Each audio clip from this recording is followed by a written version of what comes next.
Hey.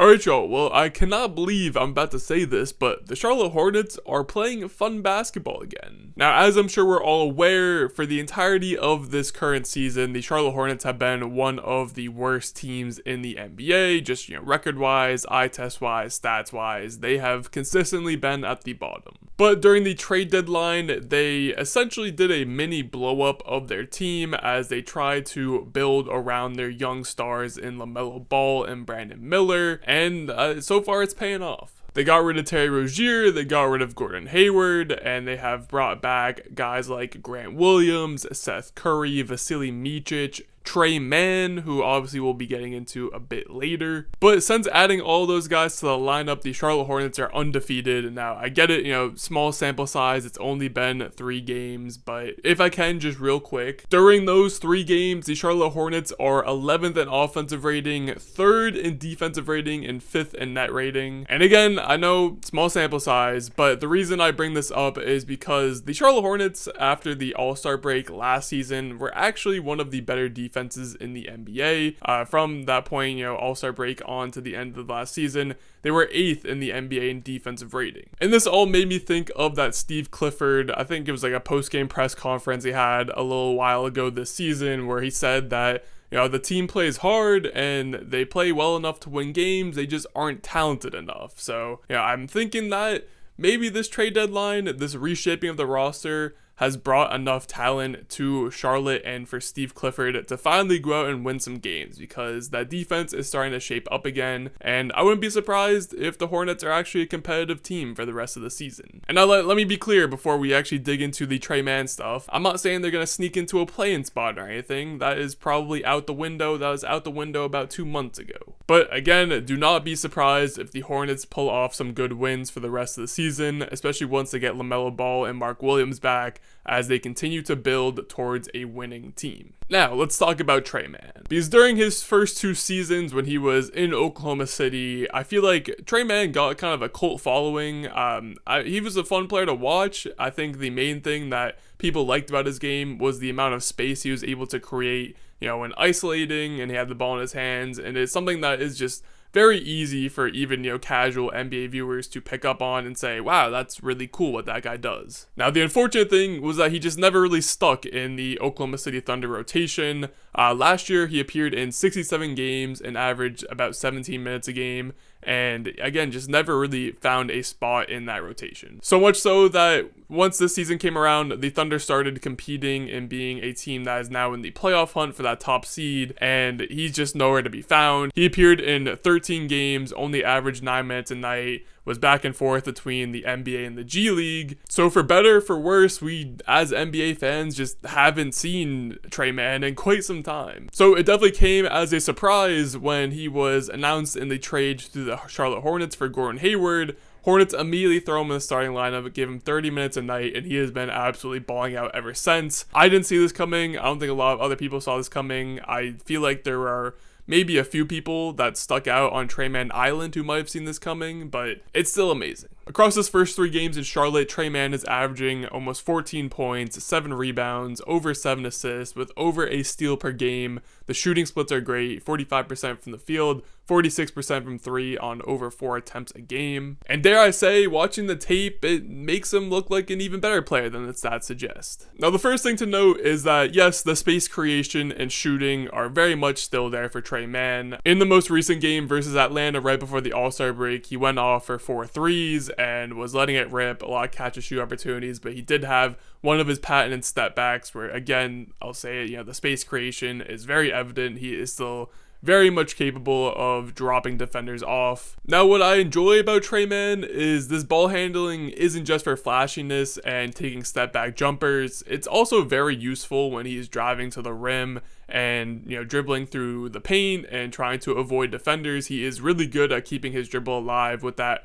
herky-jerky dribbling motion that he's got. And honestly, if there's one thing that I was a little disappointed in, is that he's not driving to the rim more, because it felt like every time he did, take a pick and roll and try and get to the rim, just good things happened for the Charlotte offense. But for a majority of this game versus Atlanta, they stuck him in the corner and really only let him attack off of, catching drive opportunities, or he'd be the second option on most offensive plays. And I just like to see the ball in his hands a bit more, because he's really good at getting to the rim, especially out of pick and roll. He looked extremely comfortable with Nick Richards, and I can only imagine what he's going to be able to do with Mark Williams. And not only that, but he is also a really good passer. This is something that I haven't really seen that much from Tre Mann when watching him in the past. Granted, I haven't watched a whole ton of Tre Mann in his career so far, but so far in these first 3 games with Charlotte, he's had really good assist numbers, and of course, he's had some easy assists here and there, but a lot of them are also really good assists, where he is getting to the paint, kicking out the shooters,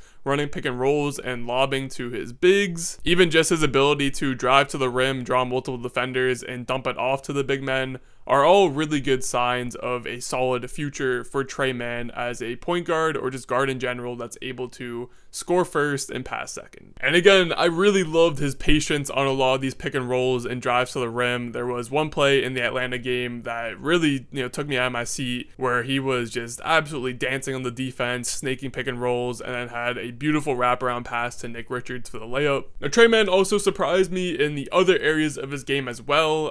He's listed at 6'3", I think like 160, 170 pounds. So obviously not the biggest guy on the court. And when it comes to defense, it's kind of noticeable. He can get bodied around a little bit, but at the same time, I don't want to call him a bad defender, because he definitely makes enough plays to be a good defender. He's great at jumping in the passing lanes, and although he's not the best at POA defense, point of attack defense, he's able to stick with his guy, guard well on drives, and people are going to get buckets on him, but he'll also make up for those, buckets by getting steals or just making a few plays here and there. But I was also in love with Tre Mann's hustle on the floor. He is more athletic than you might assume just based off of the first time you watch him, and he's got some bounce to him for being 6'3", and he uses that bounce to go and be a pretty good rebounder, especially for a guard at his position. He's not afraid to rise up with bigs and snatch rebounds out of the sky. He had a couple of really good offensive rebounds in this Atlanta game. And plus, at the end of the day, it's the little hustle plays like this that are going to make teams, coaches, fan bases absolutely fall in love with you. And that's what Tre Mann has been doing so far in Charlotte. Now, I mentioned a few times in this video already that the Hornets are still without LaMelo Ball and Mark Williams. And I think the obvious question that I assume a lot of other people have, is what is Tre Mann's role going to be once LaMelo Ball comes back and is healthy? And at first, before watching anything, I assumed that Tre Mann would probably slide back to the bench and LaMelo would take his spot in the starting lineup. But after watching these games, I think he might take Caleb Martin's spot instead, and I think a ball-man backcourt might be something to at least give a look to. Because like I said, the Hornets had Tre Mann off ball for more offensive possessions than I thought he would be. They had Cody Martin actually running the offense at the top of the key, which is an interesting choice, but we move on. Anyway, I do think that Tre Mann could easily be on the court with LaMelo Ball as a combo 2 guard, and I would love to see him being able to attack advantageous opportunities just based off of, LaMelo creating advantage and kicking out to Tre Mann, who would then be able to drive and score and kick or do whatever he does best. Plus, Tre Mann also gives you the flexibility that if LaMelo Ball needs to sit on the bench and get some rest, that you can then have Mann slide over to the point guard spot, and then he could run your offense for a little bit, again, while Ball is on the bench. And even if you have worries about that backcourt defensively, I think the LaMelo Ball defensive slander is a bit too much at times. He is, like a 6'6", 6'7" point guard,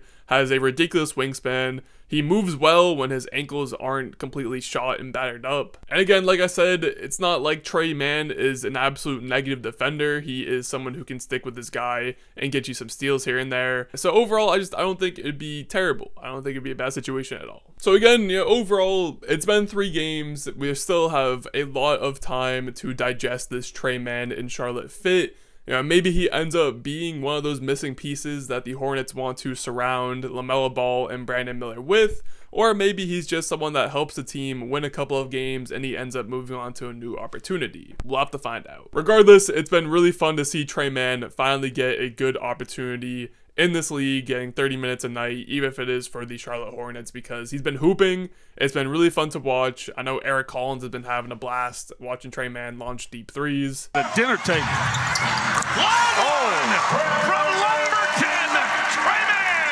And again, I really do think the Hornets might be a team to watch in this post-All-Star break run. Again, just to reiterate, they're not going to be a play-in team or a playoff team by any means, but they might actually play some competitive basketball, which for Hornets fans would be a huge step in the right direction. That's all I got for this one. As always, if you enjoyed, make sure to like, comment, subscribe, all of those good things, and I'll catch y'all in the next one.